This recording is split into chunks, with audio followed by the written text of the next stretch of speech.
have endogenous financial knowledge, and we use it to simulate alternative policies. So the contributions are, we have a very rich model. It has uncertain labor income, uncertain mortality, uncertain capital market returns, uncertain out-of-pocket medical costs, and a pretty realistic social insurance scheme. And we generate patterns that we claim, look very much like what we observe. I'm not going to get into too much detail about the model, except to say that we assume there's two ways you can translate resources over time. The first way is sort of like a bank account. You put your money in the bank account and you get a fixed, known, low rate of return. The second way is a more sophisticated technology, which requires time and money to invest in, to gain that financial knowledge. If you do invest in knowledge, you have access to a higher expected return asset, but that has some risk associated with it. And so those are essentially the two ways you can invest. As I said, investment's costly. There's also some depreciation that can go on due to forgetting, skill obsolescence, and so forth. As I said, we have a government transfer system built in, and the household simple maximization program, for which we'll all need more coffee, is basically this. And it just says the expected return that you will anticipate from your investment will vary depending on how much financial knowledge you have. There's some comments about calibration. Let me turn just to the results very, very quickly, given the time constraints. So the first thing I want to point out is, so at the top, we have columns, less than high school, is there a pointer here, maybe? Less than high school, college, and then the ratio of the college to the less than high school, the high school dropouts.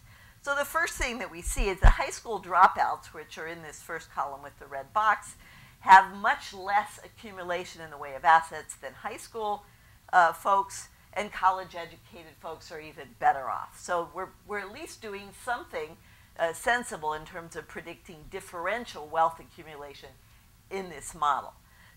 The ratio of college to high school assets is about 6. The next thing we're going to focus on is the relative ratio of assets to income of the college-educated versus the high school dropouts. Remember, at the very beginning, I said, remember that number of 4. We're able to generate a ratio of assets to income between the most and the least educated of about 4. We also look at the fraction of assets to income. If you have less assets than income, we consider you poor in this model. And notice that the fraction of people poor is very much higher among the high school dropouts than the college educated. The people that have financial knowledge, that have invested in knowledge, are much more likely to be the college educated. They have, 69% of them have invested in versus only 35% of the high school dropouts.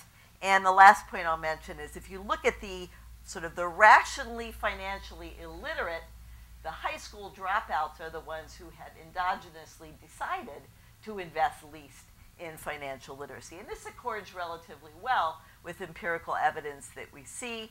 The profiles of financial knowledge over the lifetime look like that. Let me just quickly jump to this last slide. So here what we do is we next to last slide, depending on how many minutes I have. We decompose the wealth inequality across education groups at retirement in a stepwise manner. So first we say, what if we had a model that had nothing else in it, none of the other bells and whistles, except for uncertainty about lifetime income and out-of-pocket costs? What would be the resulting wealth inequality we would get from our model? And remember, we're trying for a number like 4 to see if we can replicate what the real world has. We have a number of about 1. So we're certainly not carrying much weight with uncertainty alone. If you put in the consumption floor, the minimum standard of living that you can either get from SSI or welfare or whatever, you boost up the wealth inequality somewhat. Again, the reason is that people that are very low educated don't need to save as much because they have that income floor protection, and that raises inequality. As you put in a higher replacement rate for the low-income folks, you get a bit more. Demographic differences by education group, you get even more. But even when you include everything, all the way through differential mortality, you still only get that wealth-to-income ratio differential of about 2.49, nowhere near 4.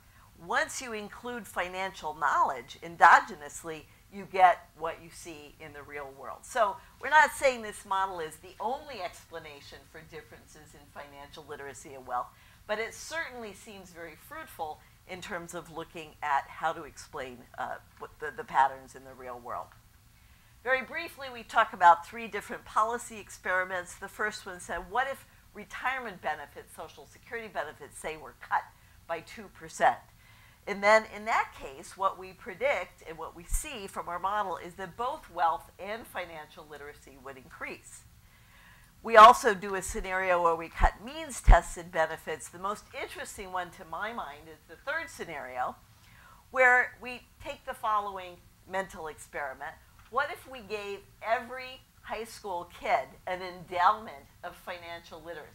And the units are arbitrary, but gave them a chunk of financial literacy, educated everybody in high schools, and then compute how much better off people would be as a consequence of that.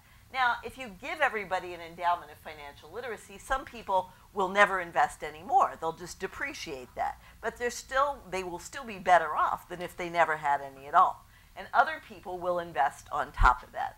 And basically what we see is that people would be substantially better off. Wealth and financial literacy would all increase, and there would be large welfare benefits. So next steps, very briefly, what we're hoping to do is obviously get a lot of comments on our work, think more about alternative calibrations and ways to do policy analysis.